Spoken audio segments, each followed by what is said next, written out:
सीमा को वीज़ा ना लगा क्या वो इंडिया नहीं आई, आ गई। हाथों पे क्या है ये कट है सर, कैसे बॉर्डर पार करते लगेगा? इनसे लड़ाई में लगे। अभी तो ये तो अभी लगे थे, हम लड़े थे यहाँ यहाँ भारत। इन्होंने पता चला कि यहाँ गुस्सा आ जाए। इनको समझा दें, सास तुम्हारी जितने आपको क्यूट लग रहे हैं इतने क्यूट ना है। हाँ सच में बहुत लड़ते हैं यहाँ पे। अच्छा, और वो वहीं पे ये बीड़ी बीड़ी पी देते तो मन। जैसे एक बार को जैसे आपको आपकी वजह से, ये तो मैं आपकी वजह से कहूँ, आपकी वजह से सचिन के पापा को जेल में रहना पड़ा, तो ये अरे देखो प्यार में तो इतना, हाँ तो मेरे बच्चों को जेल में जाना पड़ा, बच्चों को भी मोहब्बत के कारण। मेरी वजह से ये कैसे गए? अगर ये ना बुलाते शायद मैं ना आती, शायद ये ना पटाते शायद मैं ना पढ़ती, माँ खुश बैठी थी। फिर भी जैसे क्या आपको लगा नहीं है कि अब मैं पता नहीं कहाँ किस दलदल में आ गया? मेरा ये बिल्कुल नहीं था कि इनके पापा को जेल हो। इनके पापा की मैं बहुत इज्जत करती हूँ, बहुत हद से ज़्यादा। मेरे कभी भी नहीं था कि, फिर भी मुझे इसी बात की चिंता थी कि पता नहीं पापा कब निकलेंगे। अगर हम सब जेल में थे तो मुझे अपनी या बच्चों की, इनकी भी नहीं थी, पापा की थी कि वो चले जाएं, और मम्मी वालों की थी कि पीछे कमाने वाला कोई भी ना था। बाबा बेचारे बूढ़े हैं और विकास वाले छोटे हैं। तो हमने पुलिस वाले से भी रिक्वेस्ट करी कि हमारा बहुत सारा सामान वहाँ कमरे में पड़ा है, वो घर पे पहुँचा दी। पापा हमारे साथ हैं, इस बात का मुझे भी दुख है। सचिन के पापा से बात हो रही थी तो सचिन के पापा कह रहे थे कि भैया मैं 2 दिन जेल में रहा। बहुत गरीब आदमी है, पेड़ पौधे लगा के वो बेचते हैं, जाके शहर में जाते हैं गांव से, और वहाँ पेड़ पौधे बेचते हैं, तब उससे घर का खर्च चलता है। तो अब आप पढ़ी लिखी कितनी है? 5। अच्छा 5 में, लेकिन आपकी जो जहनियत है बहुत अच्छी है, आप चीज़ों को बहुत जल्दी से बारीकी से समझ लेती हैं। अब दोनों मिल के काम करना, ताकि मिल के काम करेंगे तो जल्दी आगे बढ़ जाएंगे। I think. और आपके पड़ोसी पता है आपको कितने अच्छे हैं? अरे तुम पड़ोसी घर में बैठी हुई इतने अच्छे हैं।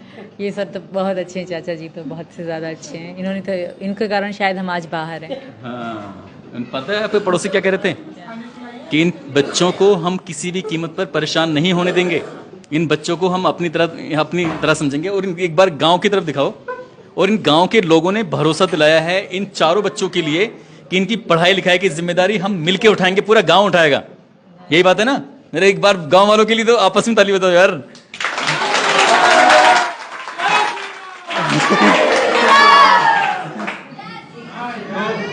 तो इसलिए बच्चों को लेके तो आप बिल्कुल बेफिक्र हो जाइए।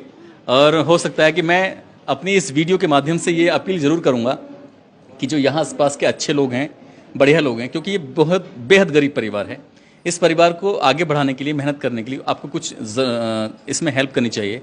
यहाँ के स्थानीय विधायक हों या फिर स्थानीय प्रशासन हो, इस परिवार की आर्थिक रूप से मदद करे ताकि इन चारों बच्चों की परवरिश, बाकी अभी आगे प्रशासन ने कुछ ना कुछ तो सोचा ही होगा इन बच्चों को लेकर कि बच्चे यहाँ रहेंगे नहीं रहेंगे, क्या शर्तें हैं क्या नहीं शर्तें हैं। ये तो खैर ये टेक्निकल चीज़ें हैं, मैं इस बारे में नहीं, लेकिन मैं भावनात्मक रूप से बात कर रहा हूँ। क्योंकि अगर हमने कोई जिम्मेदारी ली है तो उस जिम्मेदारी को हमें पूरी ईमानदारी के साथ निभाना है।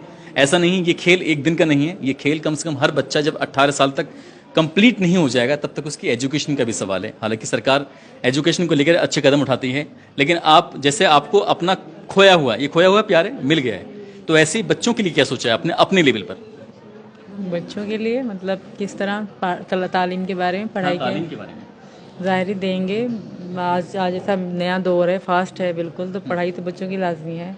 अभी 3 पढ़ेंगी, ये बाद में। पहले तो यही प्रार्थना है भगवान से कि हमें यहाँ की मतलब मिल जाए इजाज़त रहने की, ताकि हम यहाँ के आधार कार्ड बनवा लें, नागरिकता मिल जाए। आपके हस्बैंड जो सऊदी अरब में बैठे हैं अपील कर रहे हैं कि मुझे मेरी पत्नी मेरे बच्चों को वापस भेज दो, रिक्वेस्ट कर रहे हैं, रो रहे हैं, अभी और नाटक भी कर सकते हैं, कुछ भी कर सकते हैं, तो अगर वो कामयाब हो जाते हैं तब क्या करोगी?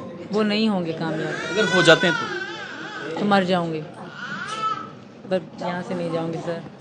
इन्होंने कहा कि मर जाऊंगी, लेकिन यहाँ हिंदुस्तान की इस सरजमी को छोड़ना नहीं है, सचिन का साथ नहीं छोड़ना है।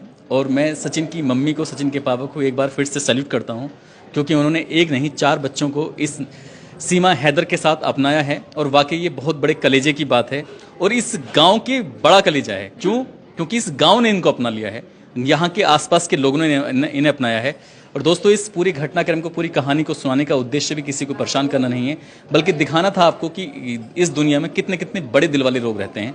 और सचिन, उनके परिवार को एक बार फिर से शुभकामनाएं, जो बहुत ही अच्छी